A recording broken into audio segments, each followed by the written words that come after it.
You're all of them. And it's disgusting. Preston Caldwell shoved his wine glass so hard it shattered across the white tablecloth. 300 guests at his charity gala turned. He was pointing at Brianna Moore, the only black server on the floor. She didn't flinch. Tray steady, spine straight. He stepped closer. You think you can just touch my wine? The glass was polished before service, sir. Get out of my sight. You make me sick. A few guests gasped. Most looked away, forks frozen, eyes down. But what Preston Caldwell didn't know was that the waitress he just called an animal had something cold and gold beneath her uniform. And the moment she flashed it, that grin of his would disappear for good. Damn! But to understand what happened next, you need to know who this woman really was. But let me take you back. 6 hours before that glass shattered, Brianna Moore's morning started in a one-bedroom apartment in Alexandria, Virginia. Nothing fancy. A second-hand couch with a blanket thrown over the armrest. A coffee maker gurgling on the kitchen counter. The smell of cocoa butter and fresh ironed cotton filling the air.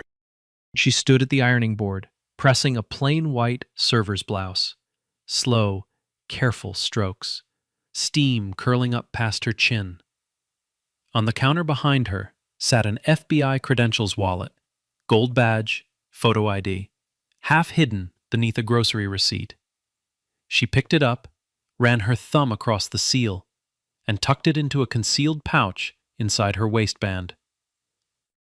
Brianna was 32, Spelman College graduate, 6 years in the FBI's white-collar crime division. She had taken down Ponzi operators, embezzlement rings, and corporate fraudsters who thought their money made them untouchable. Tonight was her biggest assignment yet. Her phone buzzed. Mom. "Hey, baby, how's that new catering job going?" Brianna smiled. Her mother, Lorraine Moore, retired schoolteacher from Richmond, still thought her daughter was picking up weekend shifts for extra cash. Brianna hadn't told her the truth. Couldn't. Not yet. "It's good, Mama. Just ironing my uniform now." Lorraine paused. "You sound tired. You eaten enough?" "Yes, Mama." "All right. Just remember, you don't owe anybody your dignity. You hear me?" Brianna closed her eyes. "I hear you." She hung up, clipped the earpiece to her collar, slid the blouse on, looked at herself in the bathroom mirror. Plain white shirt, black slacks, hair pulled back tight. Nobody special, just another server. That was the whole point. Tonight, Brianna Moore was going undercover at the Caldwell Sterling Industries annual charity gala to collect the final evidence in a 14-month federal investigation. The target? A $250 million defense contracting fraud. The man at the center of it all? Preston Caldwell. The Grand Athenian Hotel sat on K Street in Washington, D.C., the kind of address where power has its own zip code. By 7 that evening, the ballroom was alive. Crystal chandeliers hung from 30-foot ceilings. A 40-piece orchestra played soft jazz in the corner. Champagne towers rose 6 feet tall, catching light like liquid gold. Orchid centerpieces on every table. Gold-rimmed plates. Valet Parkers and white gloves lining the entrance. The guest list read like a who's who of American power. Senators, defense contractors, lobbyists, media executives. The narrator notes, this was the kind of room where a handshake could move $100 million and a whisper could sink a career. Brianna had been embedded with the outside catering company for 2 weeks. Terrence Cole, head of the catering staff, liked her. She was quiet, fast, reliable. Never late, never complained. He had no idea who she really was. She moved through the ballroom with a tray of sparkling water, invisible in the way that service workers always are to people with money. Pouring glasses, clearing plates, listening. Then he walked in. Preston Caldwell. Mid-50s, silver temples, a three-piece charcoal suit that probably cost more than most people's rent. He moved through the crowd like he owned every square inch, which, for tonight, he basically did. Shaking hands like he was granting audiences, smiling with teeth that looked bought and paid for. His wife, Vanessa Caldwell, trailed 2 steps behind. Blonde, thin, a smile that never quite reached her eyes. She waved at guests the way a queen waves from a balcony. Practiced, distant. Preston stopped at a table near Brianna. He leaned toward Vanessa and said something low, but not low enough. "I told Amelia no diversity hires on the floor tonight. This is a prestige event." Vanessa laughed softly, a small, knowing laugh. The kind that says, "I agree, but I'd never say it out loud." Brianna's hand didn't tremble. She kept pouring water. Steady stream. Steady breath. But in her ear, a voice crackled. S.S.A. Danelle Harris, her handler, sitting in a surveillance van 2 blocks away. "Copy that, Brianna. We're recording." The gala had barely started, and already Preston Caldwell was showing exactly who he was. Cocktail hour hit its stride around 8:15. The ballroom hummed with low conversation, clinking crystal, and the soft brass of the orchestra. Waiters moved like shadows between tables, refilling, clearing, disappearing. Brianna was assigned to the East Wing. 6 tables, 48 guests. Standard rotation, water, wine, bread, clear. She had done it 100 times in 2 weeks. Muscle memory by now. Then the floor manager redirected her. "More! VIP section needs a hand! Table 1, go!" Table 1. Preston Caldwell's table. She picked up a fresh bottle of Bordeaux and walked over. Calm steps, controlled breathing.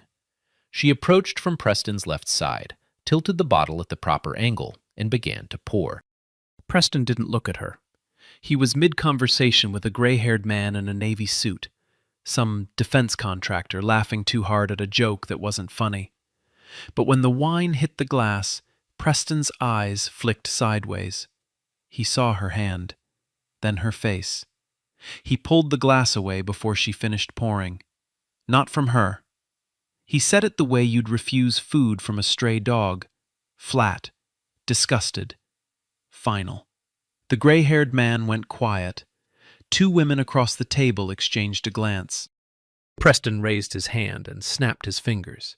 Actually, snapped them at Amelia Dawson, the event coordinator, who was hovering near the champagne tower with a clipboard. "Amelia, get me a different server, preferably one who doesn't look like she wandered in off the street." Amelia's face flushed pink. She rushed over, heels clicking on the marble floor, and placed herself between Preston and Brianna like a human shield. "Of course, Mr. Caldwell. I'm so sorry. Brianna, could you maybe cover the back stations for a while?" Brianna looked at Amelia, then at Preston. His jaw was set, his eyes already somewhere else. Back to the gray-haired man, back to the joke, back to the world where Brianna didn't exist. "Yes, ma'am," Brianna said. She turned and walked toward the kitchen corridor. Smooth steps. No rush. Tray balanced. Face blank. But here's what nobody in that room understood. The kitchen corridor wasn't a demotion. It was exactly where Brianna needed to be. 12 feet from that hallway sat a private office. Preston's personal suite inside the hotel, the one he used during gala events for donor meetings and phone calls. And the door was 6 inches ajar. In her ear, Harris spoke. "Nice pivot. You're in position. Take what you can get." Brianna set her tray on a service cart, glanced left, glanced right. The hallway was empty. Kitchen noise covered her footsteps, clattering dishes, shouting chefs, the roar of an industrial dishwasher. She slipped through the door. The office smelled like leather and old cigars. A mahogany desk sat against the far wall, covered in folders, a laptop, and a half-empty tumbler of scotch. Brianna moved fast. She pulled a pen camera from her apron pocket, standard bureau issue, looks like a ballpoint, and began photographing. Invoices. Dozens of them. Defense Department contract headers with billing amounts that didn't match the work described. One invoice alone showed $14 million for consulting services that, according to the Bureau's forensic accountants, never happened. Another billed $9 million for equipment that was never delivered. She photographed 12 documents in 90 seconds, transmitted them through an encrypted channel built into the pen's Bluetooth chip. In the van, Harris received each image in real time. "Beautiful. That's gold, Brianna. Get out clean." She slipped back into the corridor, picked up her tray, and reappeared on the service floor like she'd never left. 30 seconds. Nobody noticed. Nobody except Preston Caldwell. 20 minutes later, Brianna was handing her event lanyard to Terrence Cole near the staff entrance. Terrence wouldn't look her in the eye. What happened was this. Preston had found Terrence near the bar, grabbed him by the elbow and said, not asked, said, "That black girl, I want her badge pulled. She's done for the night." Terrence tried. He really did. "Mr. Caldwell, she's one of my best workers. She hasn't done anything wrong." Preston leaned in. His voice dropped to that dangerous quiet that powerful men use when they want you to understand the threat without hearing it spelled out. "You work for me tonight. Handle it, or I'll find a caterer who understands client relations." Terrence found Brianna near the dessert station. His hands were in his pockets. His eyes were on the floor. "Brianna, Look, I need you to turn in your lanyard. I'm sorry. He wants you off the floor." "Did he say why?" Terrence swallowed. "You know why." Brianna unclipped the lanyard slowly. "Can I get 5 minutes? I left my jacket in the locker area." Yeah, take 5. She handed him the lanyard. Their fingers touched for a second. His were shaking. Hers were steady. But Preston wasn't satisfied with removing her quietly. That wasn't enough. He needed a show. Brianna was walking back across the ballroom, headed for the staff exit. Done. Compliant. Silent. When Preston spotted her from across the room, he set down his champagne flute, straightened his cufflinks, and walked directly toward her. Every step was deliberate. Every step was a performance. He reached her in the middle of the dance floor, under the biggest chandelier, maximum visibility. And he grabbed the lanyard, the one Terrence had already collected, right off the service cart where Terrence had set it down. He held it up like a trophy. "This is exactly why I vet every vendor personally," he announced. Not to Brianna, to the room. His voice carried over the music, over the conversation, over everything. "You let people in who don't belong and standards collapse every single time." He looked at Brianna, waiting for her to break, waiting for tears, waiting for the scene he wanted, the angry black woman, the one who confirms every ugly story he tells himself. Brianna looked back at him, calm, still, unbroken. "I'm sorry you feel that way, sir." Preston sneered. "Feel? I don't feel. I know." He tossed the lanyard on the floor at her feet and walked away. The room was frozen. 300 people holding their breath. Forks down. Conversations dead. Then one voice broke the silence. An elderly white woman at table 9, silver hair, pearl earrings, a face that said she'd seen enough in her 80-something years to know wrong when it stood right in front of her, pushed her chair back and stood up.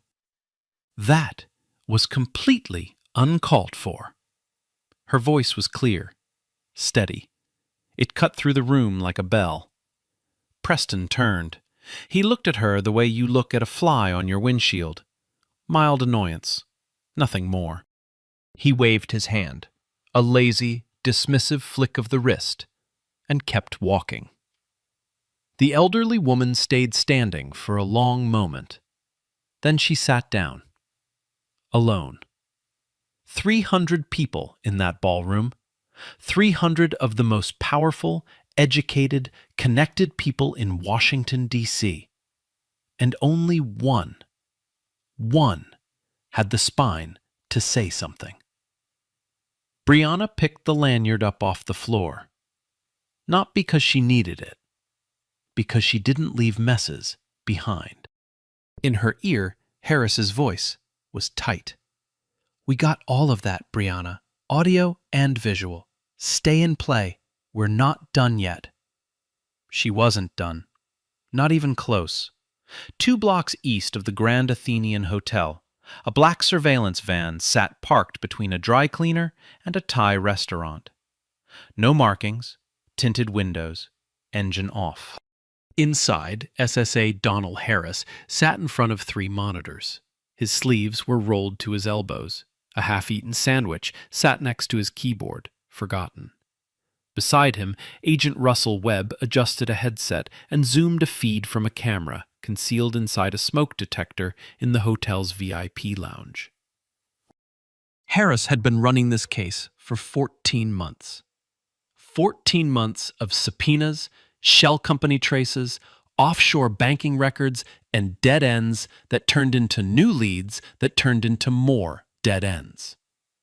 The Caldwell-Sterling fraud was one of the largest defense contracting scams the Bureau had seen in a decade. $250 million billed to the Department of Defense for services and equipment that never existed. And Brianna Moore had done in 2 weeks what the rest of the team couldn't do in a year.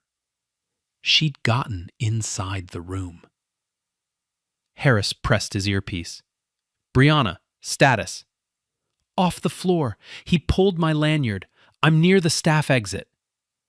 "Copy. Listen, he just committed assault on camera when he snatched that lanyard. We could move now. But I need more. I need Cliff Norton on tape. The CFO is the key to the Cayman accounts." Silence for a beat. Then Brianna. "What do you need me to do?" "Get back on that floor. VIP lounge. Norton and Caldwell are scheduled for a private meeting at 9:15. If we can get Norton talking about the offshore transfers, we lock this case shut tonight. He just threw me out in front of 300 people, Harris. I know.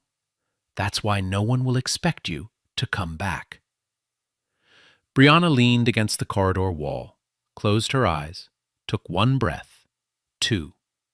She thought about her mother's voice. "You don't owe anybody your dignity." No, she didn't. But she owed something to every taxpayer whose money Preston Caldwell had stolen. She owed something to every soldier who used equipment that was never properly funded because the budget went into Preston's pocket. "I'm going back in. That's my agent. Dessert service starts at 9. Terrence Cole is your way in. He felt guilty about pulling your lanyard. Use that." Brianna found Terrence in the kitchen. He was leaning against the walk-in cooler, rubbing his forehead. The guilt was written across his face like a headline. "Terrence?"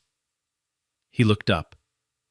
"Brianna, look, I'm sorry about what happened out there. That man is... I shouldn't have... It's okay. I need a favor. Anything. Let me back on the floor for dessert service. 30 minutes. That's all I need." Terrence shook his head slowly. "If he sees you again, he won't notice me. I'll stay in the VIP lounge, in and out." Terrence stared at her for a long moment. Then he opened a supply cabinet, pulled out a fresh uniform shirt, crisp, white, still in plastic, and handed it to her. "I shouldn't have let him do that to you. I'm sorry." Brianna took the shirt. "You're making it right now." She changed in the staff bathroom. New shirt, hair retucked, earpiece secure, the pen camera back in her apron pocket. She picked up a dessert tray, 6 plates of creme brulee with gold leaf arranged in a perfect circle, and walked through the kitchen doors. The VIP lounge was separated from the main ballroom by a velvet curtain and 2 security guards who checked lanyards. Brianna didn't have hers anymore. But Terrence had called ahead, told the guards she was covering for a sick colleague. They waved her through. The lounge was smaller, darker. Leather couches, a private bar with a single bartender.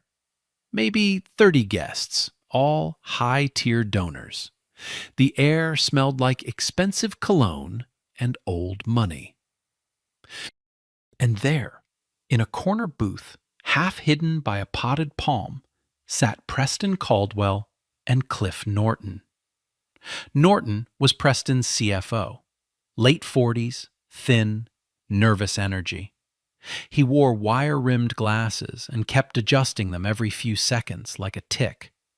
He was the numbers man, the one who built the spreadsheets, created the shell companies, and routed the money. If Preston was the face of the fraud, Norton was the spine. Brianna positioned herself at the service station, 6 feet from their booth. Close enough to hear. Close enough for the pen camera's microphone to pick up every word. Norton was talking fast, low voice, fingers tapping the table. "The Defense Department audit is in 6 weeks. 6 weeks, Preston. We need to move the Cayman accounts before they freeze the assets." Preston sipped his scotch. Calm. "Already handled. I've got Senator." He stopped, mid-sentence. His eyes had drifted to the right. He saw Brianna. For a second, nothing moved. Preston's glass hung in the air. Norton followed his gaze. The background noise of the lounge seemed to drop away. Then Preston's face went red. Not embarrassed red, furious red. The kind of red that starts at the collar and crawls up the neck like a rash. He stood up. The booth table shuddered. "You. Again." Brianna kept her eyes on the dessert tray. "Just delivering the course, sir." "I told them to get rid of you. Are you deaf or just that stupid?" He crossed the space between them in 2 steps. His hand shot out and shoved the dessert tray. Hard. Creme brulee slid off the plates. Caramel sauce and custard splattered down the front of Brianna's fresh white shirt. Gold leaf stuck to her apron like confetti at the worst party in the world. Norton flinched. A woman on a nearby couch gasped. Preston didn't even blink. He turned back to Norton and laughed, a short, ugly bark. "See, this is what I'm talking about. You can't trust these people with anything. Not a glass of wine, not a dessert plate, nothing." Then Vanessa appeared. She walked into the lounge like she had radar for her husband's worst moments. She looked at Brianna, custard dripping from her uniform, standing perfectly still, and shook her head. "Preston, just have security remove her. Don't waste your energy. She turned to Brianna, tilted her head. That smile again, the one that never reaches the eyes. Sweetie, this isn't the place for you. Brianna looked at Vanessa, looked at the custard on her shirt, looked at Preston, who was already snapping his fingers at the lounge entrance. Security, get in here, now! 2 private security guards appeared. Big guys, earpieces, black suits. They walked toward Brianna with that slow, deliberate pace that's designed to intimidate. Preston pointed at Brianna's handbag on the service cart. Escort her out, and check her bag. I wouldn't be surprised if silverware's missing. The first guard reached for her bag. Brianna pulled it back, firm, controlled. You don't have the right to search me. Preston stepped forward. In my venue, I have every right. No, sir, you don't. The second guard hesitated. He looked at his partner. Something about the way this woman spoke, calm, precise, like she'd said these words 1,000 times before, made him pause. Preston didn't pause. Open the bag, now, or I'm calling the police and reporting a theft. The room was watching. 30 people in the VIP lounge. Every eye on Brianna. Custard on her shirt. 2 guards in her face. A billionaire threatening to have her arrested for a crime she didn't commit. And in the surveillance van, Harris gripped the edge of his desk. Hold, Brianna, hold. We have Norton on tape. We have the Cayman accounts. We have everything we need. He took a breath. Green light is yours whenever you're ready. Oh, hell no. Nah, I need y'all to really picture this. You're standing there, custard dripping down your shirt, 2 guards in your face, 300 people watching. And nobody says a word. What would you do? Because Brianna, she's about to flip this whole room upside down. The security guard reached for her bag a second time. His fingers were inches from the strap. Brianna didn't step back. She didn't raise her voice. She didn't look at Preston or Vanessa or the 30 people watching from their leather couches. She looked at the guard, straight in his eyes, and she said one word. Don't. Something in her voice made him freeze. Not loud, not angry, just certain. The kind of certain that comes from someone who knows exactly what's about to happen next. Brianna reached behind her back, not into the bag, not into her apron, into the concealed pouch inside her waistband, the one she'd prepared that morning in her Alexandria apartment, standing at the ironing board, steam curling past her chin. She pulled out a credentials wallet, black leather, gold seal. She flipped it open and held it high enough for the chandelier light to catch it. The badge gleamed. The words across the top read, Federal Bureau of Investigation. Below them, her photo, her name, her title. She spoke clearly, not shouting, not whispering, just loud enough for every person in that lounge to hear every syllable. Special Agent Brianna Moore, FBI White Collar Crime Division. Mr. Caldwell, step away from me. Now! The room didn't gasp. It didn't murmur. It just stopped. Like someone had pulled the plug on the entire universe. The bartender's hand froze on a cocktail shaker. A woman on the far couch set her champagne down so slowly it took 3 full seconds. Norton's glasses slid down his nose, and he didn't push them back. And Preston Caldwell, the man who had spent the entire evening performing power like it was a sport, stood completely still. His mouth opened, then closed, then opened again. The smug grin was gone. Not fading, gone, like it had been surgically removed. His face drained, not just pale, gray, the color of old concrete. His eyes blinked 3 times fast, and when they opened the last time, they were the eyes of a man who had just realized he was standing on the edge of a cliff he didn't see coming. He whispered, "What?" Brianna didn't repeat herself. She didn't need to. She pressed 2 fingers to her wrist mic. Her voice was calm, professional. The same tone she'd used to say, "The glass was polished before service, sir." Except now it carried the full weight of the United States federal government behind it. "Harris, green light. Bring them in." For 3 seconds, nothing happened. Then everything happened at once. The main ballroom doors swung open. 4 agents in dark tactical vests walked through the entrance in formation. 2 more came through the kitchen, the same kitchen where Brianna had changed her shirt 20 minutes ago. Another 3 entered from the service corridor, and 3 more appeared from the hotel's side entrance near the valet station. 12 FBI agents, moving fast, moving quiet, spreading through the room like a net closing. Guests scrambled, chairs scraped against marble. A champagne flute hit the floor and shattered. Someone screamed, short, sharp, then silence. Adonal Harris walked through the Vibe Lounge curtain. Tall, steady, badge on his belt. He didn't rush. He didn't need to. He walked directly to Preston Caldwell and stopped 3 feet in front of him. "Preston Caldwell, you are under arrest for conspiracy to commit federal contracting fraud, wire fraud, and money laundering. You have the right to remain silent. Anything you say can and will be used against you in a court of law." Preston's mouth was still open.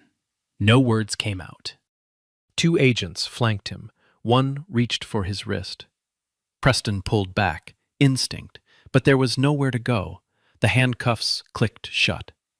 Cold steel on a wrist that had been wearing a $40,000 watch 5 seconds earlier.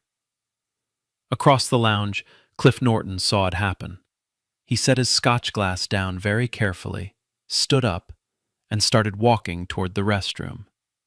Casual, measured, like he was just going to wash his hands. Agent Webb was waiting in the corridor. Norton made it 4 steps before Webb stepped in front of him. "Mr. Norton, going somewhere?"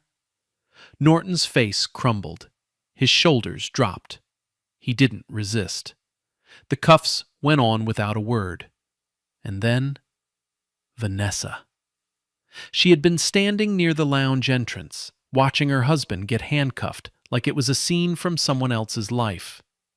When a female agent approached her to ask her to remain on the premises, Vanessa's composure finally cracked. She clutched her pearl necklace, actually clutched it, both hands, and her voice came out in a pitch that could shatter crystal. "Do you know who we are?" The agent didn't blink, didn't flinch, just looked at her with the flattest expression Brianna had ever seen on another human being. "Yes, ma'am. That's why we're here." The ballroom was chaos now. Phones were out everywhere, 300 screens glowing, videos recording from every angle. The orchestra had stopped mid-note, a saxophone fading out like a dying breath. The elderly woman at table 9, the one who had stood up alone, the only person in the room who had said, "That was completely uncalled for," caught Brianna's eye from across the room. She didn't speak. She just nodded. Slow, deep. A nod that said, "I knew." I didn't know what, but I knew. Amelia Dawson stood frozen near the champagne tower, clipboard pressed against her chest, mouth open so wide you could see her fillings. And Terrence Cole, standing in the kitchen doorway, dish towel over his shoulder, watched the whole thing unfold. His eyes went wide, then his jaw dropped. Then, slowly, quietly, he shook his head and smiled. The kind of smile that comes when the world finally makes sense. Brianna peeled off the stained uniform shirt. Underneath, a plain black tee. She unclipped the badge from the wallet and fastened it to her belt. Then she walked through the VIP lounge, past the leather couches, past the champagne, past every person who had watched her get humiliated and done nothing. Her shoulders were back. Her spine was straight. Custard stains still on her apron. Gold badge on her hip. Nobody looked away this time. The FBI field office on Pennsylvania Avenue was quiet at 11 p.m. Fluorescent lights, gray walls, the smell of stale coffee and printer ink. A different world from crystal chandeliers and champagne towers. Preston Caldwell sat in interview room C. His charcoal three-piece suit was wrinkled now. His silver cufflinks had been placed in an evidence bag, along with his watch, his phone, and his wallet. He looked 10 years older than he had 3 hours ago. He started with rage. This is entrapment. You planted that woman in my event. My lawyers will bury your entire agency. I will personally make sure every single one of you loses your badge. Harris sat across from him, hands folded, face blank. He let Preston finish. Then he opened a manila folder and slid 12 photographs across the table. The invoices Brianna had captured from the private office.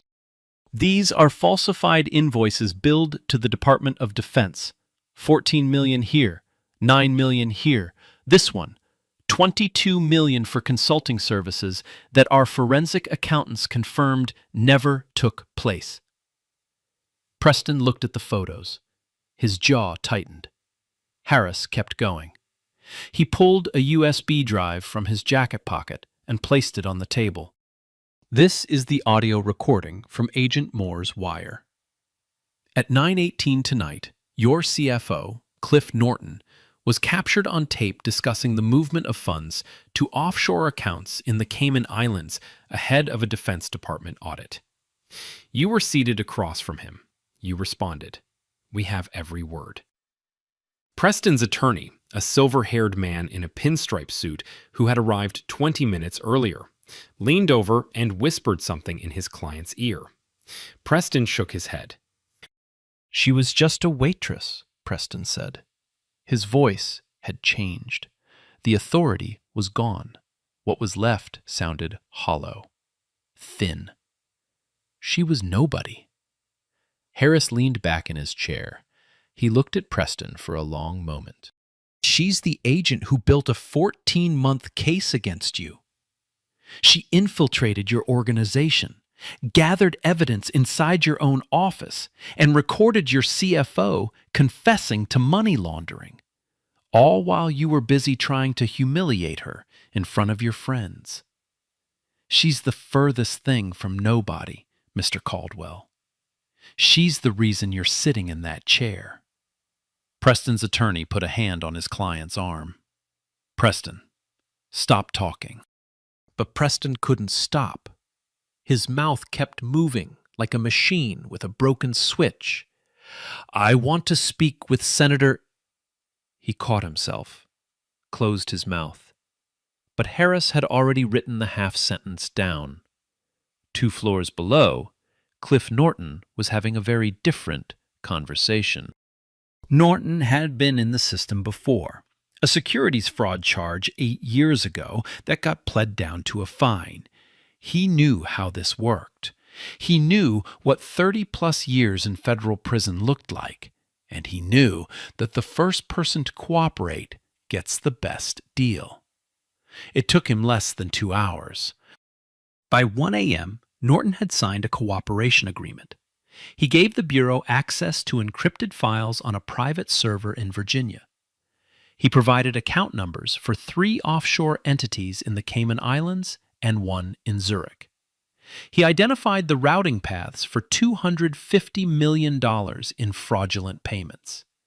and he named names, including a sitting United States senator who had received kickbacks in exchange for steering defense contracts toward Caldwell Sterling. Harris read the list of names. He looked at Webb. Webb looked back. "This thing just got a lot bigger," Webb said. Harris nodded. "It always does." Upstairs, Preston sat alone in interview room C. His attorney had stepped out to make calls. The door was closed. The fluorescent light buzzed overhead. He stared at the wall. The arrogance was gone. The performance was over. By morning, it would get worse. Vanessa Caldwell was not arrested that night. But at 7:15 a.m., a federal agent knocked on the door of the Caldwell residence in Georgetown and handed her a subpoena. Bank records showed that Vanessa had personally signed wire transfers totaling $38 million to the Cayman accounts. Her signature, her initials, her authorization codes. By noon, the gala footage had gone viral. Someone, probably multiple someones, had uploaded video from the ballroom. The clip of Preston shattering the wine glass, the clip of him calling Brianna an animal, the clip of Vanessa tilting her head and saying, "Sweetie, this isn't the place for you."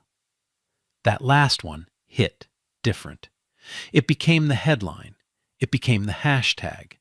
Hashtag, not the place for you, trended for 72 straight hours. Vanessa's social media accounts, previously a curated gallery of charity galas, philanthropic brunches, and designer outfits tagged with hashtag blessed, were flooded. Thousands of comments, tens of thousands, not kind ones. Her country club suspended her membership by Tuesday. 3 charity boards requested her resignation by Wednesday. Her personal publicist quit on Thursday. The dominoes were falling, and every single one of them had Preston Caldwell's name on it. The story hit the news cycle like a freight train. Every major outlet ran it. The headlines wrote themselves. CEO arrested at own charity gala by undercover FBI agent he tried to fire. Black waitress was FBI, and she just took down a $250 million fraud ring. He called her an animal. She had a badge. The images were everywhere. Preston in handcuffs, still wearing his 3-piece suit. Vanessa clutching her pearls, mouth open mid-scream. Norton being led out through the kitchen, head down, glasses crooked. And Brianna, caught in one blurry phone video, walking through the ballroom with her badge on her belt, custard still on her apron. That frame became the image of the week. Someone turned it into a mural in Southeast D.C. within 48 hours. 3 days after the arrest, the U.S. Attorney for the District of Columbia held a press conference on the steps of the federal courthouse. Cameras everywhere. Microphones stacked 3 deep. The charges were laid out in precise, devastating detail. 14 counts. Conspiracy to commit federal contracting fraud. Wire fraud, 11 separate counts. Money laundering. Obstruction of justice. Each count carried its own maximum sentence. Added together, Preston Caldwell was looking at a potential lifetime behind bars. The U.S. Attorney spoke for 12 minutes. She described a scheme that had been running for nearly 6 years, a network of shell companies, falsified invoices, inflated contracts, and offshore accounts designed to siphon $250 million from the Department of Defense. Money that was supposed to fund equipment for American soldiers. Money that instead bought Preston Caldwell a yacht, a vineyard in Napa, a penthouse in Miami, and a private art collection worth more than most towns' annual budgets. Brianna was not named publicly, standard FBI protocol for undercover agents. But the gala footage had already made her an open secret. Social media didn't need a press conference. They had the video. They had the badge. they had the moment. Hashtag Agent Brianna trended for 3 straight days. Fan accounts appeared overnight. A clip of the elderly woman at table 9, the one who had stood up and said, "That was completely uncalled for," went viral on its own. Someone tracked her down. Her name was Margaret. She was 84, a retired school teacher, just like Brianna's mother. 4 months later, the trial began. Federal Courthouse, Washington, D.C. Judge Eleanor Foster presiding. Foster was known for 2 things: impeccable legal reasoning and 0 tolerance for theatrics. She had presided over corruption cases involving governors, military contractors, and once a sitting congressman.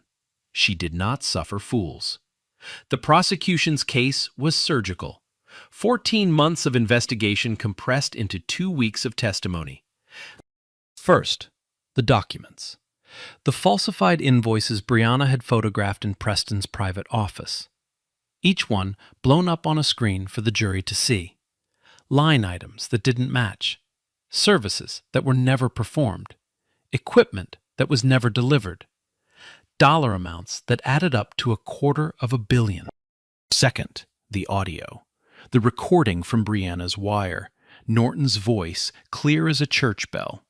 "We need to move the Cayman accounts before they freeze the assets." And Preston's reply, cut short but damning. "Already handled. I've got Senator." Third, Norton himself, the cooperating witness. He sat on the stand for a full day.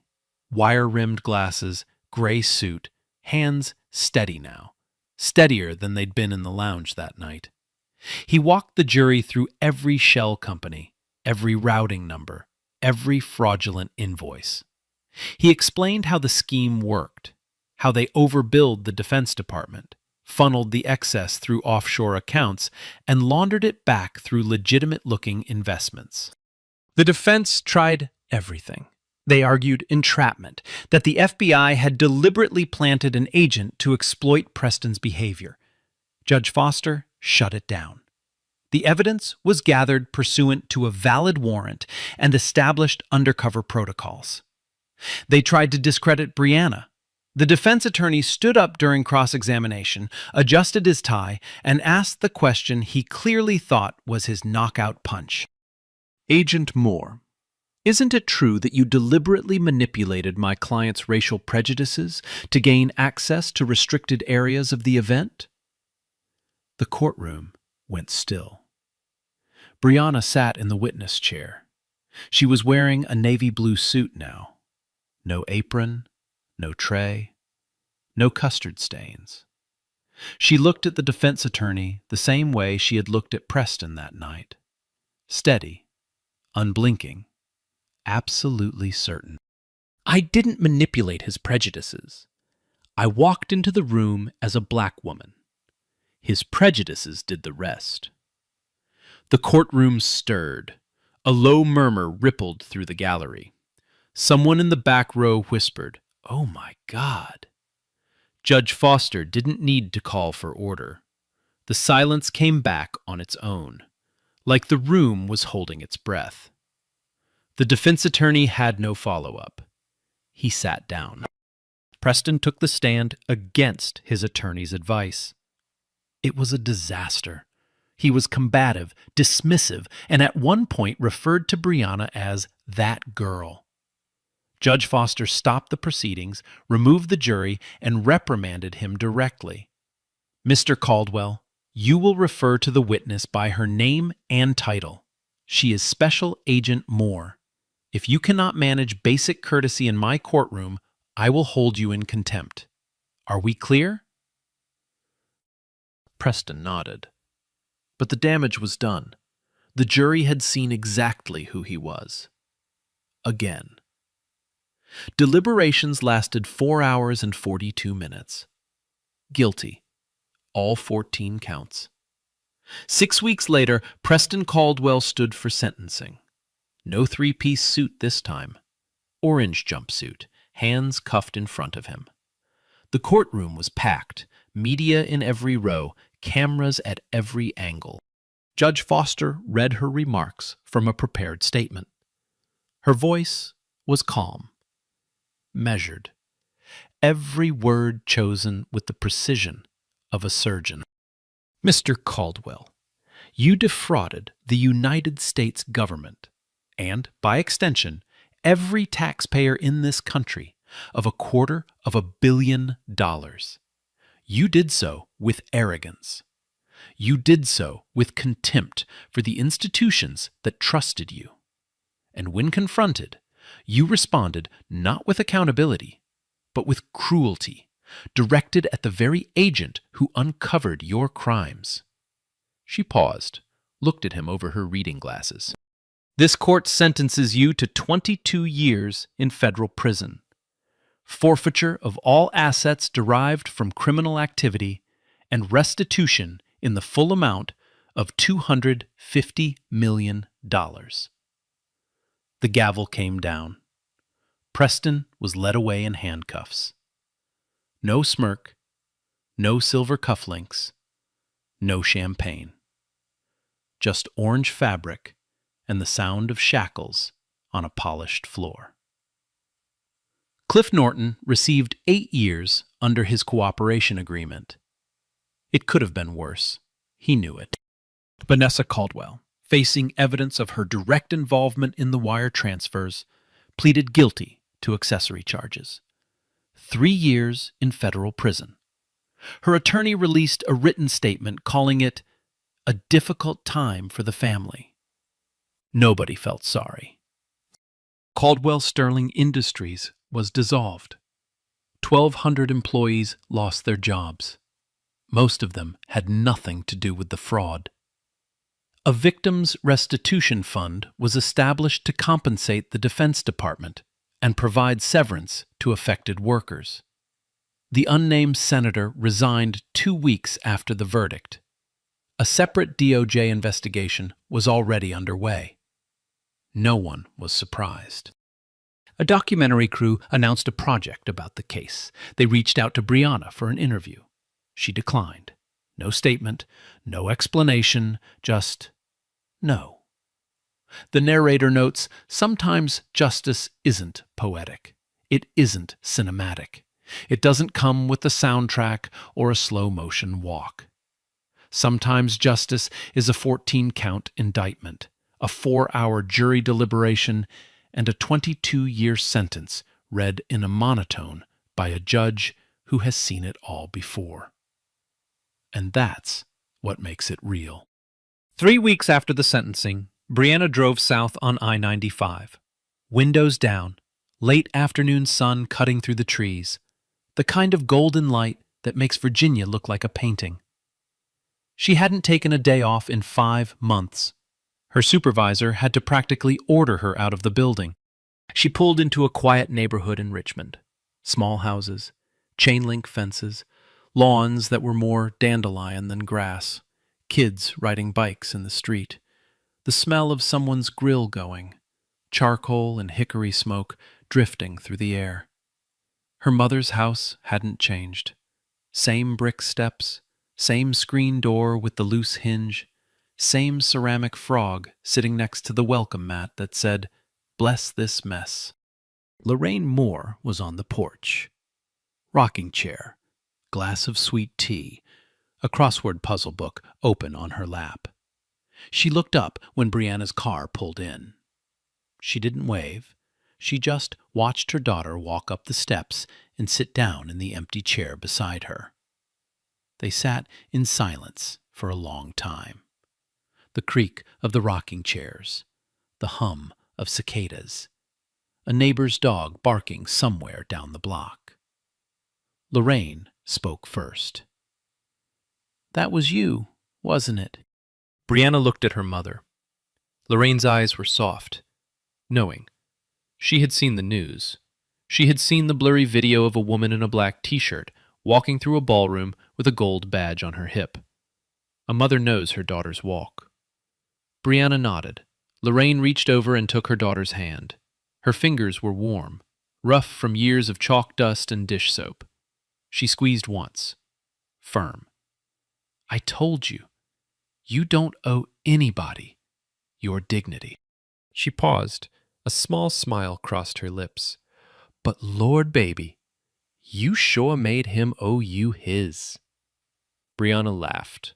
For the first time in months, a real laugh. Not the polite kind she used at the office, not the controlled kind she used undercover. A laugh that came from somewhere deep and true. It echoed off the porch ceiling and disappeared into the evening air. They sat together until the sun went down. Sweet tea and silence and the sound of rocking chairs. That was enough. Lorraine didn't ask about the case, didn't ask about the trial, didn't ask what it felt like to stand in a room full of people who treated her daughter like she was less than nothing. She didn't need to. She'd been a black woman in America for 63 years. She already knew.